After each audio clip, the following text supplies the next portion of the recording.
Auvers-sur-Oise est une commune de 7000 habitants qui accueille chaque année près de 300 000 visiteurs. Elle se démarque par la notoriété mondiale de Van Gogh qui y a peint 80 toiles en seulement 70 jours.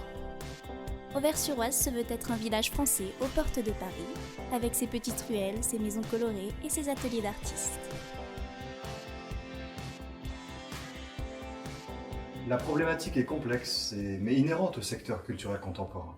Notre projet de fin de master est une tentative d'apporter des éléments de réponse à cette problématique en prenant appui sur le village d'Auvers-sur-Oise.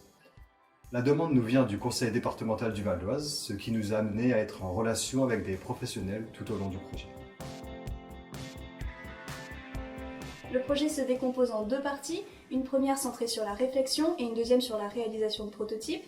Durant la première phase de réflexion, on a analysé la situation problème donnée par le commanditaire en essayant de comprendre ce que signifiait le terme non payant et où est la limite entre gratuit et payant.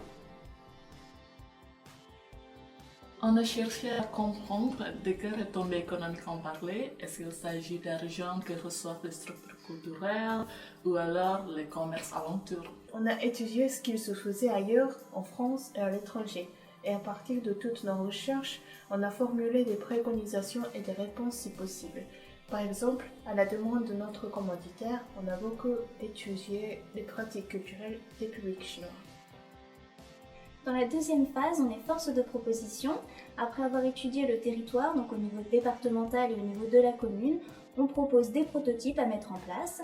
Après discussion avec notre commanditaire, 5 projets sur les 10 proposés ont été retenus.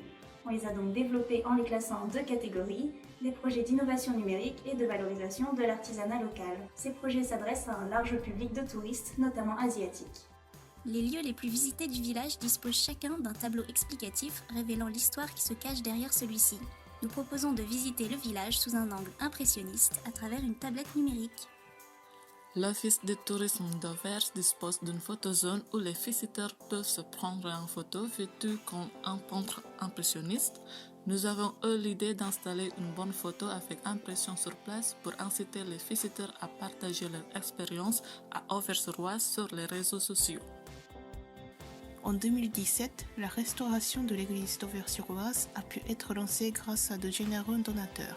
On pense intéressant d'installer des bornes de temps à des endroits stratégiques pour faire des visiteurs des acteurs de la préservation du village.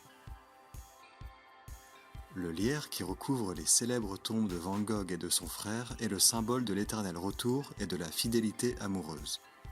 On a proposé d'en faire des bijoux confectionnés sur place par un artiste du village et en vente seulement à Auvers. Les jeudis et dimanches matins, c'est jour de marché à Auvers-sur-Oise. Notre projet, c'est de profiter de l'occasion pour y implanter des charrettes pensées dans le style impressionniste sur lesquelles on vendrait des produits et objets d'artisanat du terroir vexinois.